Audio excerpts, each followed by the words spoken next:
तो कैसे हो आप सभी। मैं कुलवंत यादव भानु क्लासेस में आपका स्वागत करता हूं। तो आज का वीडियो बहुत इंटरेस्टिंग होने वाला है बच्चों। आज हम एनसीईआरटी एक्सरसाइज करेंगे। हमने एनसीईआरटी इन टेक्स्ट कर चुके हैं। हम एनसीईआरटी एक्सरसाइज स्टार्ट करते हैं। Let's start. तो जैसा कि फर्स्ट क्वेश्चन लिखा हुआ है एनसीईआरटी एक्सरसाइज का, from the rate expression for the following reactions determine the order of reaction and dimension of the rate constant. अपने को दो चीज़ कैलकुलेट करनी है। एक तो ऑर्डर पूछ रहा है determine the order, and secondly पूछ रहा है डायमेंशन ऑफ रेट कांस्टेंट, यानी कि रेट कांस्टेंट्स की यूनिट क्या बनेगी वो पूछ रहा है ये। तो ऑर्डर तो बड़ा सिंपल है, रेट ला दिया हुआ है प्रत्येक का, क्वेश्चन में दे रखा है प्रत्येक रिएक्शन के आगे उसका रेट ला लिखा हुआ है। तो ऑर्डर निकालने के लिए रेट ला में जो पावर्स होती हैं उनका सम कर दीजिए। यहाँ इसका ऑर्डर कितना आ जाएगा बताइए, इसका ऑर्डर कितना हो गया बच्चों? इसकी पावर 2 है, सिंपली ये सेकेंड ऑर्डर रिएक्शन है। तो फर्स्ट इक्वेशन का ऑर्डर कितना है? सेकंड। अब इसकी रेट कांस्टेंट की यूनिट, अब किसी भी रेट कांस्टेंट की यूनिट बतानी है किसी भी ऑर्डर की, तो एक जनरल फार्मूला है mole litre inverse 1 minus n second inverse. क्या बच्चों? Mole litre inverse 1 minus n second inverse, जहाँ n is the order of reaction, जहाँ एन क्या है? रिएक्शन का ऑर्डर। किसी भी ऑर्डर के लिए रेट कांस्टेंट की यूनिट आपको चाहिए, आप ये फार्मूला अप्लाई कर सकते हो, इसकी सहायता से यूनिट्स निकाल सकते हो। तो क्योंकि हमारी फर्स्ट रिएक्शन कैसी है? सेकंड ऑर्डर की, तो एन की वैल्यू 2 पुट करेंगे। तो एन की वैल्यू 2 पुट करिए, यहाँ पर एन की वैल्यू 2 पुट करिए। Mole litre inverse 1 minus 2 second inverse, 1 minus 2 minus 1 बचा ऊपर पावर में, मोल litre inverse minus 1 second inverse. ऊपर माइनस है तो अंदर वाले इन्वर्स हो जाएंगी, तो यूनिट आ गई मोल इन्वर्स लीटर सेकेंड इन्वर्स। तो फर्स्ट वाले का आंसर क्या हो जाएगा? मोल इन्वर्स लीटर सेकेंड इन्वर्स, मोल inverse litre second inverse.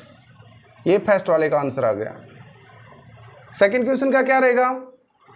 Second question में रेट ला दे रखा है कि H2O2 का कंसंट्रेशन, I नेगेटिव की कंसंट्रेशन। अब इनकी पावर्स का सम कर दो। इसकी पावर कितनी है? नहीं दे रखी मतलब पावर 1, इसकी भी पावर नहीं दे रखी मतलब पावर 1, दोनों को जोड़ेंगे 1 + 1, तो इसका भी ऑर्डर क्या आ गया? सेकंड वाला भी, सेकंड ऑर्डर रिएक्शन है। और सेकंड ऑर्डर के लिए रेट कांस्टेंट की यूनिट्स क्या रहेंगी? यही तो रहेंगी, क्योंकि सेकंड ऑर्डर के लिए हमने निकाली है एज इट इज़, तो ये कि ये ही यूनिट्स इसकी हो जाएंगी। नेक्स्ट क्वेश्चन कर लेते हैं। नेक्स्ट पार्ट के लिए क्या है? आप देख रहे हो इसका ऑर्डर क्या रहेगा? रेट ला में पावर्स देखिए 3/2, और तो है ही नहीं कुछ जोड़े, तो 3/2। ओके, अब इसकी रेट कांस्टेंट की यूनिट्स क्या रहेंगी? ये फार्मूला है, इसमें पुट करिए mole litre inverse 1 minus n second inverse. तो मोल लीटर इनवर्स एन की वैल्यू 3/2 पुट करेंगे, क्योंकि ऑर्डर क्या है? 3/2। एन की वैल्यू 3/2 सेकेंड इनवर्स। ये कितना हो गया? हाफ बच गया माइनस का, मोल litre inverse minus half second inverse. अंदर वाले इनवर्स हो जाएंगी, पावर चली जाएगी माइनस हाफ, तो इसकी क्या होगी? -1 मल्टीप्लाई माइनस हाफ, ये हो जाएगा 1/2 सेकेंड इनवर्स। तो ये हो गया थर्ड वाले रेट कांस्टेंट की डायमेंशंस। तो थर्ड वाले की क्या हो गई? यहाँ से लिखते हैं, बड़ा लिखते हैं, मोल -1/2 litre 1/2 and second inverse. Okay, ये थर्ड वाले का आंसर है, थर्ड पार्ट का। फोर्थ क्वेश्चन कर लेते हैं। फोर्थ पार्ट में सिंपली फर्स्ट ऑर्डर रिएक्शन है, क्योंकि रेट ला देखा, रेट ला में पावर कितनी है? 1, तो ये फर्स्ट ऑर्डर रिएक्शन है। इसका ऑर्डर कितना हो गया? First order. तो फर्स्ट ऑर्डर के लिए रेट कांस्टेंट की यूनिट्स क्या रहेंगे? इस फार्मूले में पुट करो, mole litre inverse 1 minus n second inverse में। तो mole litre inverse 1 minus n second inverse. यहाँ एन की वैल्यू कितनी पुट कर दें? क्योंकि ऑर्डर 1 है तो एन की वैल्यू 1 पुट करें, तो एन की जगह मैं 1 पुट कर देता हूँ। ये कितना हो गया? 1 - 1 0, और मोल लीटर इनवर्स 0, बार है सेकेंड इनवर्स।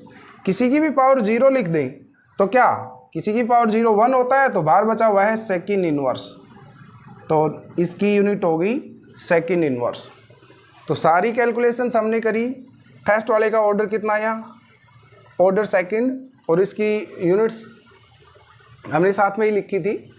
और सेकंड वाले की ऑर्डर कितना है, इन दोनों को जोड़ लेंगे। ये सेकंड ऑर्डर है तो दोनों की लगभग सेम यूनिट्स ही आने वाली हैं। मैंने करवाया था इनकी वैल्यू 2 पुट करके, ये रहा mole inverse litre second inverse. Okay बच्चों, और इसमें फर्स्ट ऑर्डर है, फर्स्ट ऑर्डर की रेट कांस्टेंट की यूनिट्स क्या रहती हैं, सेकंड इनवर्स। राइट बच्चों, चलो नेक्स्ट क्वेश्चन कर लेते हैं। तो नेक्स्ट क्वेश्चन, सेकंड क्वेश्चन कर लेते हैं बच्चों। नेक्स्ट क्वेश्चन हमारा है, for the reaction 2A + B changes into A to B rate दे रखी है, rate of reaction with rate constant K 2 × 10⁶ mole litre square second inverse. Calculate the initial rate of a reaction when A की concentration दे रखी है, initial concentration, और B की initial concentration दे रखी है। Calculate the rate of a reaction after A is reduced to 0.06 mole litre inverse. Question क्या पूछा गया है, क्वेश्चन पूछा गया है बच्चों आपसे कि एक रिएक्शन दे रखी है, उसकी रेट ऑफ ए रिएक्शन भी दे रखी है, रेट कांस्टेंट दे रखा है, अपने को initial rate of a reaction बताना है, और फिर कह रहा है also calculate the rate of a reaction after a is reduced, कि दोबारा फिर से रेट ऑफ ए रिएक्शन भी बताइए जब ए रिड्यूस होकर के 0.06 हो जाता है। यानी कि एक तो इनिशियल रेट बतानी है, और एक जब ए रिड्यूस होकर के इतना हो जाता है उस दौरान रिएक्शन की रेट क्या रहेगी। यानी कि आपको 2 बार रिएक्शन की रेट बतानी है, एक तो इनिशियल रेट, एक initial rate after some time. तो स्टार्ट करते हैं इनिशियल रेट। देखो हमें दे रखा है 2A + B changes into A to B, ये दिया गया है, रिएक्शन दे रखी है A to B। ओके बच्चों, यहाँ से अपने को रेट क्या है दी गई है, गिवन है AB²। रेट कांस्टेंट की वैल्यू कितनी है, रेट कांस्टेंट वैल्यू साफ दे रखा है 2 × 10⁶, 2 10⁻⁻6। ए की कंसंट्रेशन, इनिशियल कंसंट्रेशन 0.1 पुट किया, बी की कंसंट्रेशन 0.2 का स्क्वायर। अच्छा बताइए 2 10⁻6 माइनस का, अब ये स्क्वायर है तो इसको 2 बार करेंगे। ओके, कैलकुलेशंस इनकी करते हैं तो क्या हो जाएगा 2 2 4 8, और ये नीचे 1000 आएगा, ऊपर जाकर के 10⁻⁹ हो जाएगा। ये आ गई इनिशियल रेट क्लियर हुई। सिंपली ए, बी और के की वैल्यू पुट करनी थी और उनकी मल्टीप्लाई करनी थी। इनिशियल रेट मोल litre inverse second inverse, initial rate. अब एक बार फिर से रेट बतानी है, कब, जब ए डिक्रीज होकर के रिड्यूस होकर के 0.06 हो जाता है तब। अब रेट वही रहे, फार्मूला तो वही रहेगा रेट का, KA/B²। के की वैल्यू 2 × 10⁻⁻6, बी की वैल्यू दे रखी है कि ए घट करके 0.06 हो जाता है। प्रॉब्लम इज दैट बी नहीं दे रखा, क्योंकि बी कितना डिक्रीज हुआ है उसकी कोई नहीं दे रखी, या ए घट करके 0.6 हो गया। तो बी हम यहाँ से पता करते हैं दिए गए क्वेश्चन से। देखो रिएक्शन में डिफरेंशियल रेट इक्वेशन आप कैसे लिखते हो, किसी भी रिएक्शन की डिफरेंशियल रेट इक्वेशन कैसे करते हो, minus change of A upon में 2, कोफिशिएंट डिवाइड करते हैं अपॉन में dt, और डी बी अपॉन में dt। यानी कि मैं देखना चाह रहा हूँ कि B कितना रिएक्ट कर चुका है। तो यहाँ से मेरे को पता लग रहा है कि B की रेट देखने के लिए A वाली का हाफ करना पड़ेगा। A कितनी हो चुकी है, A देखो शुरुआत में कितनी थी, यहाँ से बताइए A शुरुआत में कितनी थी, 0.1 थी। और घट गई कितनी, घट करके कितनी होगी 0.6, बच गई कितनी 0.4। ये बच्चे ये कितनी बात, ये बात कितनी बच्चे समझे। देखो भाई 0.1 थी इनिशियल, वो रिड्यूस्ड होकर के 0.6 हो गई, तो कितनी रिएक्शन कर चुका है ए। अरे सिंपल सी बात है कि कहा जाए कि 20 थी, वो रिड्यूस होकर के 14 हो गई, तो कितनी रिएक्शन करी उसने 6 यूज़ करी। ओके 6 चेंजेस आ गई, 6 यूनिट चेंजेस में आ गई। तो ऐसे 0.1 था, घट करके डिक्रीज होकर के 0.6 हो गया, तो ए में इतना डिक्रीमेंट हो चुका है 0.4 का। तो बी का डिक्रीमेंट कितना होगा, यहाँ से पता लग रहा है इन डिफरेंशियल रेट से कि ए वाली का हाफ होगा जी, क्योंकि अपोन में 2 है। तो ए कितना आया था 0.4 ये, और बी का निकालने के लिए हाफ करना पड़ेगा, तो ये बी की कंसंट्रेशन आ जाएगी। तो बताओ इसका हाफ किया तो 0.02। ओके, यानी कि बी इतना रिएक्ट कर चुका है, इतना घट चुका है। तो बी बची कितनी, बी ली कितनी थी हमने, देखो यहाँ से बी हमने ली थी, शुरुआत में दे रखा था 0.2, और वो जब ए ने रिएक्शन करी है तो बी भी रिएक्शन करेगा, कितनी घटी 0.02, बचा कितना 0.118। अब हमारा क्वेश्चन हो जाएगा, क्योंकि हमारे पास बी की कमी थी, बी की कंसंट्रेशन की, बी की कंसंट्रेशन हमारे पास आ चुकी है। फिर से ध्यान से समझेंगे, यहाँ से मेरे को पता लग रहा है कि जी बी को निकालने के लिए मैं ए की सहायता लेता हूँ, क्योंकि डिफरेंशियल रेट इक्वेशन से मेरे को पता लग रहा है कि ए का हाफ मिलेगा। तो ए कितना रिएक्ट हो चुका है 0.1 था शुरुआत में, और इतना डिक्रीज हो चुका है, तो रिएक्शन कितना कर चुका 0.04। मैं बता चुका हूँ कि 20 था 14 तक पहुँच गया, तो कितनी रिएक्शन हो चुकी है 6। तो टोटल इतना हो गया, ये ए का हुआ। बी का कितना मिलेगा, ए वाली का हाफ, तो ए वाली का हाफ कर देंगे, 0.04 का हाफ कर दिया, इतना रिएक्शन कर चुका है 0.02। तो बी बची कितनी, शुरुआत वाली में से इतना घटा दीजिए, क्योंकि इतनी तो रिएक्शन हो चुकी है बी की, तो इतना 0.18 बचा, यहाँ पुट कर दीजिए 0.18। ओके बच्चों, अब कैलकुलेशन तो आप कर ही देंगे, कितना आएगा 3.89 10⁻⁹ मोल litre inverse second inverse, litre inverse second inverse, वही यूनिट रहेगी सेम, मोल litre inverse second inverse. Okay, चलो नेक्स्ट क्वेश्चन कर लेते हैं बच्चों। तो बच्चों नेक्स्ट क्वेश्चन कर लेते हैं, third question. The decomposition of ammonia on platinum surface is a zero order reaction. What are the rate of production of N2 and H2 if rate constant is 2.5 10⁻⁴ mole litre inverse second inverse. पहले ही कह रहा है कि decompose किया जा रहा है, ammonia को तोड़ा जा रहा है और ये कैसी ऑर्डर है, zero order. Decomposition of ammonia is a zero order, N2 + 3H2। Okay, decomposition होगा तो क्या होने वाला है, यही तो होगा, बैलेंस करें 2NH3 एंड दिस। इसकी रेट क्या होगी बताओ, रेट कह रहा है कि जीरो ऑर्डर रिएक्शन है, तो NH3 की पावर 0 आएगी, सेकंड नहीं करेंगे, दो नहीं करेंगे, क्योंकि कह रहा है कि ऑर्डर 0 है, सो इसकी पावर 0 करेंगे। अब रेट कितना हो गया, रेट ऑफ रिएक्शन, K की वैल्यू कितनी है, पुट करिए 2.5 10⁻⁴, और अमोनिया की पावर 0 है, किसी की भी पावर 0 हो तो कितना हो जाता है 1 हो जाता है। तो यहाँ से हमें मिल गया रेट ऑफ रिएक्शन दे दी, यानी कि यहाँ जीरो ऑर्डर की रेट कांस्टेंट दे करके रेट ऑफ रिएक्शन ही उसने दे दी है। तो बताना क्या है, हमें बताना है कि नाइट्रोजन और हाइड्रोजन किस रेट से प्रोड्यूस हो रही है, दोनों रिएक्शंस की रेट ऑफ प्रोडक्शन बताना है। अब हमें यहाँ से पता लग रहा है रेट ऑफ रिएक्शन से डिफरेंशियल रेट इक्वेशन लिखिए इसकी, ये तो रेट लॉ के हिसाब से लिखी थी, एक डिफरेंशियल रेट के हिसाब से लिखिए।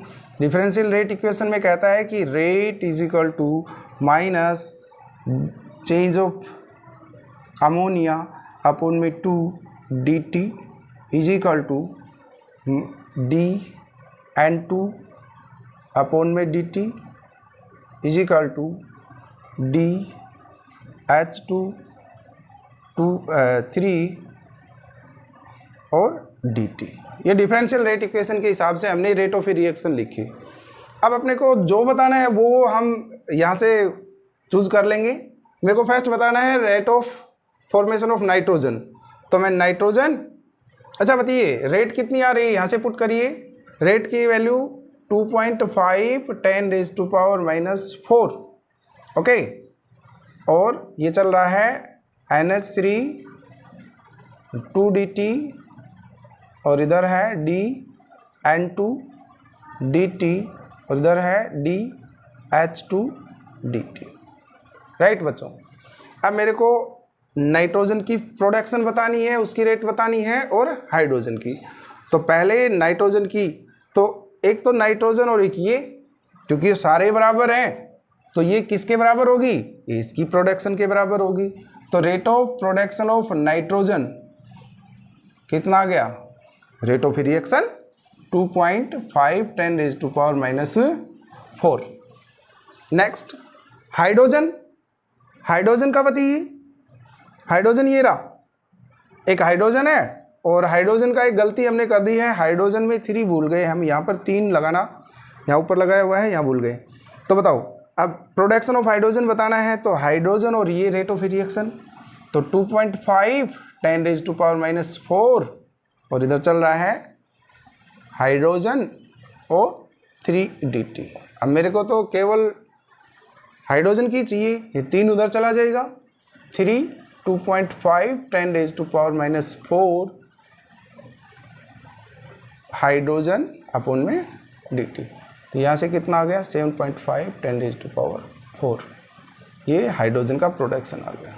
यानी कि सीधी सी बात है कि हाइड्रोजन की प्रोडक्शन ये रही और नाइट्रोजन की रेट ऑफ प्रोडक्शन ये रही, ओके।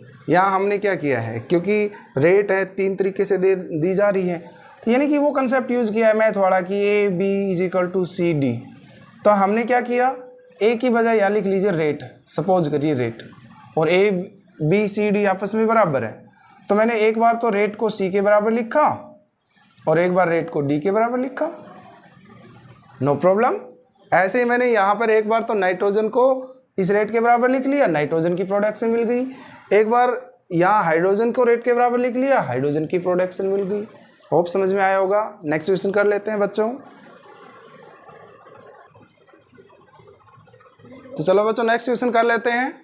नेक्स्ट क्वेश्चन 4th है, the decomposition of dimethyl ether leads to the formation of CH4H2CO and reaction rate is given by rate, इतना रेट ऑफ रिएक्शन भी दे रखा है। The rate of reaction is followed by increase in pressure. देखो कह रहा है कि डाइमिथाइल ईथर को डिकम्पोज किया और उसके डिकम्पोज होने से हमें ये 3 चीज़ें मीथेन, हाइड्रोजन और कार्बन मोनोऑक्साइड मिली, और रिएक्शन की रेट जो है वो दे रखी है KCH3CO, ये डाइमिथाइल ईथर है, और 3/2, यानी कि यहाँ से ऑर्डर मिल गया 3/2।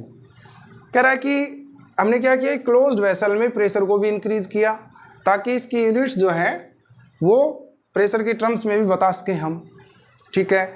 और फिर बता रहा है कि जब हम प्रेशर के टर्म्स में बताएंगे तो रेट ला जो है प्रेशर हो जाएगा कंसंट्रेशन की बजाय, तो P pressure of CH3CO 3/2। If the pressure is measured in bar, important बात यह है कि प्रेशर को बार में लेना है और time in minutes, then what are the units of rate and rate constant. बड़ी पूरा ग्रंथ सा लिखा हुआ है और आंसर इसका बहुत छोटा सा क्वेश्चन। बस सिंपल सा क्वेश्चन क्या पूछ रहा है कि भाई डाइमिथाइल को मैं तोड़ रहा हूँ, डिकम्पोज कर रहा हूँ, जिससे मुझे मीथेन, हाइड्रोजन, कार्बन मोनोऑक्साइड मिल रही है, और इसकी रिएक्शन की रेट ये दे रखी है। जब इसको प्रेशर की टर्म्स में लिखते हैं तो ये दे रखी है। तो अब ये कह रहा है कि यूनिट ऑफ रिएक्शन रेट बताइए और रेट कांस्टेंट की यूनिट बताइए। तो पहले रेट ऑफ रिएक्शन बता देते हैं। रेट ऑफ रिएक्शन, क्योंकि कंसंट्रेशन नहीं कंसीडर कर रहे हैं हम प्रेशर चेंज कर रहे हैं, तो रेट ऑफ रिएक्शन क्या आएगी अब की बात प्रेशर की टर्म्स में, चेंज इन प्रेशर अपॉन में टाइम। अपॉन में टाइम। तो क्योंकि अपने को तो यूनिट बतानी है, तो प्रेशर की यूनिट क्या दे रखी है, बार, और टाइम की यूनिट क्या दे रखी है, मिनट। तो क्या होगी, बार मिनट इनवर्स। एक रेट ऑफ ए रिएक्शन की यूनिट हमारे पास आ चुकी है, बार मिनट इनवर्स। सेकंड पूछ रहा है कि रेट कांस्टेंट की यूनिट्स क्या रहेंगी। अब रेट कांस्टेंट की यूनिट्स के लिए क्या बताया था, एक फार्मूला होता है। जब कंसंट्रेशन दे रखी है, तो इससे पहले वाले क्वेश्चन में एक आया क्वेश्चन था अभी, मोल litre inverse 1 - n second inverse. जब कंसंट्रेशन दे रखी है और जो प्रेशर दे रखा है, और प्रेशर भी किस में, बार में, तो यहाँ हम लगा देंगे बार 1 - n सेकेंड इनवर्स। सेकेंड नहीं दे रखा हमारा, यहाँ दे रखा है मिनट में, सो मिनट इनवर्स। यानी कि इसकी सहायता से हमारे पास रेट कांस्टेंट की यूनिट्स आएंगी। ओके, बार 1 - n मिनट इनवर्स। तो यहाँ n मतलब ऑर्डर, ऑर्डर कितना दे रखा है, ये दे रखा है साफ, ऑर्डर 3/2। तो यहाँ पुट करिए, बार 1 - n की वैल्यू 3/2 है, बार है मिनट इनवर्स। तो 1 में से 3/2 जाएगा, तो -½ बचेगा, तो बार -½ minute inverse. It is the unit of rate constant of this reaction. तो नेक्स्ट क्वेश्चन कर लेते हैं बच्चों। तो नेक्स्ट क्वेश्चन कर लेते हैं। फिफ्थ क्वेश्चन है, mention the factors that affect the rate of a reaction. Chemical reaction को अफेक्ट करने वाले फैक्टर्स कौन कौन से हैं। इस पर हम पूरा वीडियो बना चुके हैं, आप चाहो तो वो देख सकते हो। तो यहाँ करते हैं, नेचर ऑफ रिएक्टेंट्स। पहला फैक्टर है नेचर ऑफ रिएक्टेंट्स, कि आप किस तरह के रिएक्टेंट्स ले रहे हो। मान लीजिए आयनिक रिएक्शंस है, बड़ी फास्ट होने वाली है। आयनिक रिएक्शंस को छोड़ करके बहुत सारी रिएक्शंस है जो स्लो होने वाली है। यानी कि आप किस तरह के रिएक्टेंट्स लेते हो, इन पर निर्भर करेगा रिएक्शन की रेट। Nature of reactants. दूसरा है टेम्परेचर। जैसे टेम्परेचर इंक्रीज करते हैं, rate of reaction also increases. और ये पाया गया कि every rise of 10 degree the rate of a reaction become almost double. Every rise of 10 degree rate of reaction becomes double, लगभग डबल हो जाती है। यानी कि प्रत्येक 10 डिग्री राइज करने पर रिएक्शन की रेट दुगनी हो जाएगी, डबल हो जाएगी। और इसका एग्जैक्ट इफेक्ट देने के लिए कौन सी इक्वेशन यूज़ करते हैं, आर्हेनियस इक्वेशन। यानी कि आर्हेनियस इक्वेशन की सहायता से हम बता सकते हैं कि टेम्परेचर बढ़ाने पर रिएक्शन की रेट में कितना इंक्रीमेंट होने वाला है, एग्जैक्ट वैल्यू हम बता सकते हैं बाय यूजिंग आर्हेनियस इक्वेशन। और आर्हेनियस इक्वेशन क्या थी बच्चों, आर्हेनियस इक्वेशन है KEA/RT, जहाँ ए फैक्टर्स के rate constant, A frequency factor, E A activation energy, R gas constant, T is the temperature. Third factor है concentration. Rate is directly proportional to the concentration of reactants. यानी कि rate of reaction is directly proportional to the concentration of reactant. It means यदि आप reaction की rate increase करते हैं ना, reaction की कंसंट्रेशन इंक्रीज करते हैं, रिएक्शन की रेट भी बढ़ जाएगी। कंसंट्रेशन डिक्रीज होगी, रिएक्शन की रेट भी स्लो हो जाएगी। यानी कि आप रिएक्शन डिक्रीज करते हो, कंसंट्रेशन डिक्रीज करते हो, रिएक्शन की रेट भी डिक्रीज हो जाएगी। तो यही तो होता है, शुरुआत में कंसंट्रेशन जो लेते हैं मैक्सिमम लेते हैं, बाद में घटती चली जाती है, रिएक्शन की रेट भी डिक्रीज होती जाती है। जब कंसंट्रेशन बहुत कम हो जाएगी, रिएक्शन स्टॉप हो जाती है, क्योंकि रिएक्शन बहुत स्लो हो जाएगी, ना के बराबर प्रोसीड करेगी। तो आपको एक बात समझनी है कि concentration rate is directly proportional to the concentration. It means यदि आप कंसंट्रेशन बढ़ाते हो तो रिएक्शन की रेट भी बढ़ जाएगी, और कंसंट्रेशन घटाते हो तो रिएक्शन की रेट भी डिक्रीज हो जाएगी। फोर्थ फैक्टर है बच्चों कैटालिस्ट। कैटालिस्ट क्या होते हैं, बताना। कैटालिस्ट ऐसे सब्सटेंस हैं जो रिएक्शन रेट को इंक्रीज कर देते हैं, but do not consume itself in the reaction, itself in reaction, in reaction, लेकिन रिएक्शन में खुद कंज्यूम नहीं होते। कैटालिस्ट क्या होते हैं? ऐसे सब्सटेंस होते हैं जो रिएक्शन की रेट को बढ़ा देते हैं लेकिन खुद रिएक्शन में कंज्यूम नहीं होते। कई बार कैटालिस्ट घटाने के लिए भी यूज होते हैं, उन कैटालिस्ट को इनहिबिटर्स या नेगेटिव कैटालिस्ट कहा जाता है। लेकिन आमतौर पर कैटालिस्ट का काम क्या होता है? रिएक्शन की रेट को बढ़ाने के लिए ही यूज किया जाता है। फिफ्थ फैक्टर क्या है बच्चों? फिफ्थ फैक्टर है सनलाइट। बहुत सारी रिएक्शंस ऐसी हैं जो सनलाइट की प्रेजेंस में होती हैं। ऐसी रिएक्शंस को फोटोकेमिकल रिएक्शंस कहते हैं। कई बार छोटे क्वेश्चंस में आता है कि what are the photochemical reactions? The reactions which take place in the presence of sunlight are called photochemical reactions. For example H2 + Cl2 sunlight की प्रेजेंस में रिएक्शन होने वाली है और changes into the 2HCl। Photosynthesis भी इसी type की एक रिएक्शन है। नेक्स्ट है सरफेस एरिया। सिक्स्थ पॉइंट है सरफेस एरिया। सरफेस एरिया, जैसे ही आप सरफेस एरिया बढ़ाते हो, जैसे ही रिएक्टेंट्स का सरफेस एरिया बढ़ाते हो, रिएक्शन की रेट भी फास्ट हो जाती है क्योंकि rate is directly proportional to the surface area. आप मान लीजिए एक तो बड़ा सा टुकड़ा यूज़ कर रहे हैं किसी मेटल का, सपोज आयरन का एक टुकड़ा आप यूज़ कर रहे हो और इसी आयरन को आप पाउडर फॉर्म में यूज़ कर रहे हो। तो पाउडर फॉर्म में करके आपने क्या किया? उस आयरन का क्या कर दिया? सरफेस एरिया इंक्रीज कर दिया। ये रिएक्शन फास्टर करेगा। आप एक एग्जांपल और कंसीडर कर लेते हो। मान लीजिए आप एक लकड़ी का बड़ा सा टुकड़ा पड़ा है, आप उसको जलाते हो, नहीं जलता।